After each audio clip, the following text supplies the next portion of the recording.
much today we'll be installing the other half of the sound system, which will be this kit from Fusion.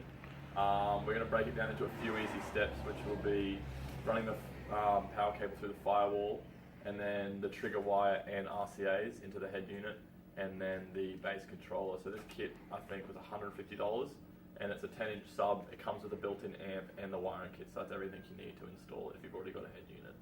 Yeah, should be pretty easy. We'll see how we go. Sweet. Let's get to it.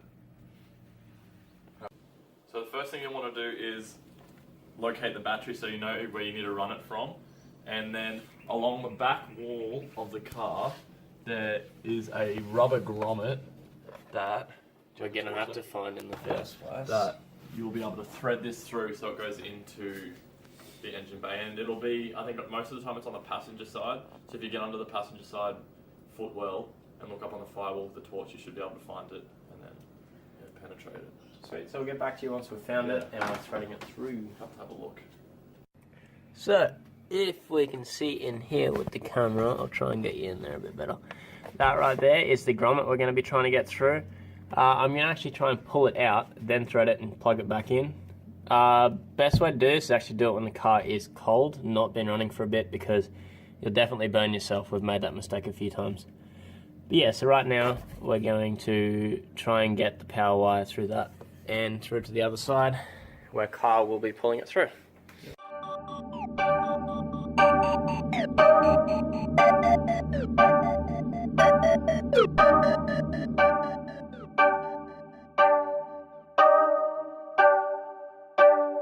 Press up, press up.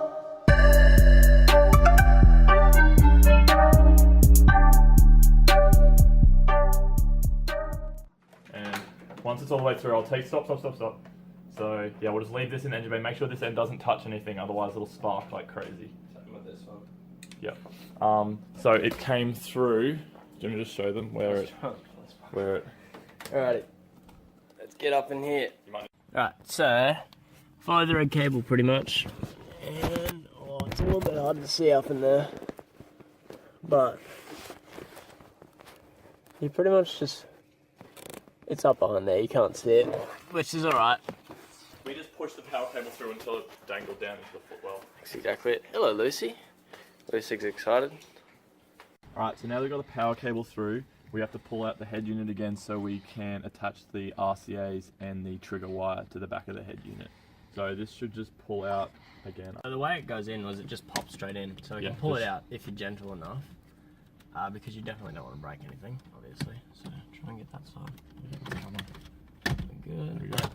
Whoops, I thought you had it. Awesome. And that's the head unit out from the back of the last video.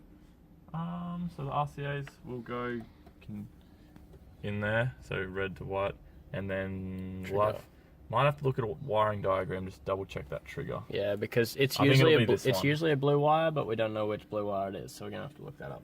Alright. That's okay. Alright, we'll get back to you when we work it out. Sweet.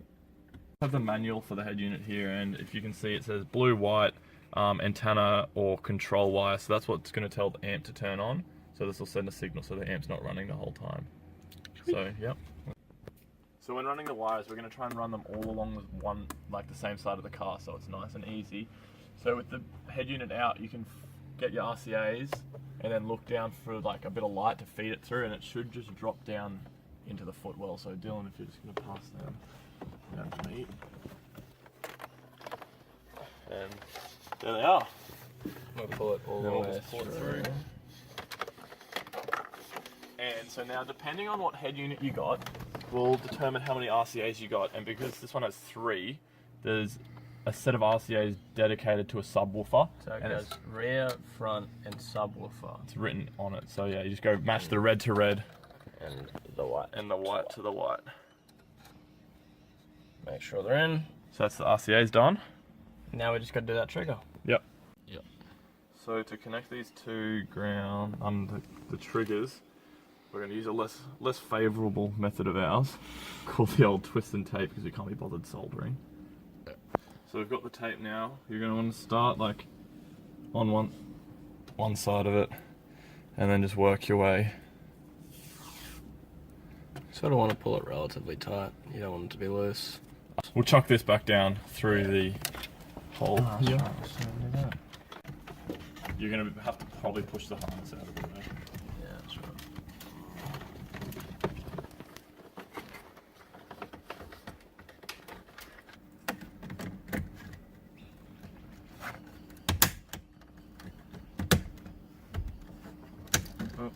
Actually popped out. So when we run these down the side of the car, the easiest way to keep them all together is to cable tie them. So we've just got some mini cable ties that came with the kit, and we're just going to stretch them out and then cable tie it, and then we'll look at a way to run it down the side of the car to keep it out of the way. Yeah, let's get started.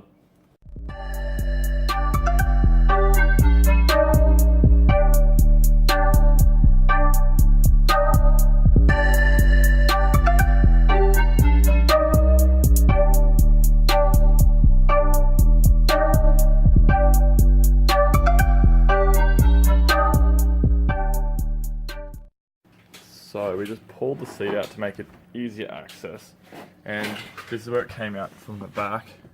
Same thing, run it under, and then just pull the seat forward, yeah? And we're going to try and run it under there. Yep. Through here, up, behind, and under. Runs out through here, easy access for the sub. Alright, while everything's out of the boot and before we put the sub in, I'm gonna just try and bolt in the ground under here, because the ground we got's only like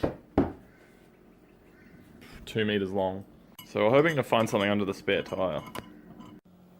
So our kit came with this quick connect thing, which we'll just unplug so it's easy to remove if you need to take the sub out for any reason. Yeah, so you just chop the wire and it goes in there, and then you screw it in, which we'll demonstrate when we get to it. But yeah, let's go. Sweet. So the kit came with this boost control, which is this little thing that allows you just to change the boost.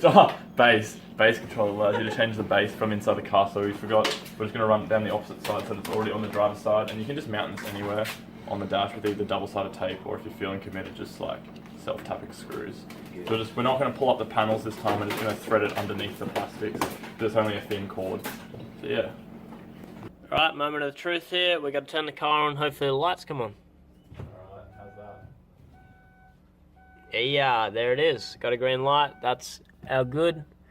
So now, what we're going to do is go in the car, chuck some music on, and see if it's bumping. Liam?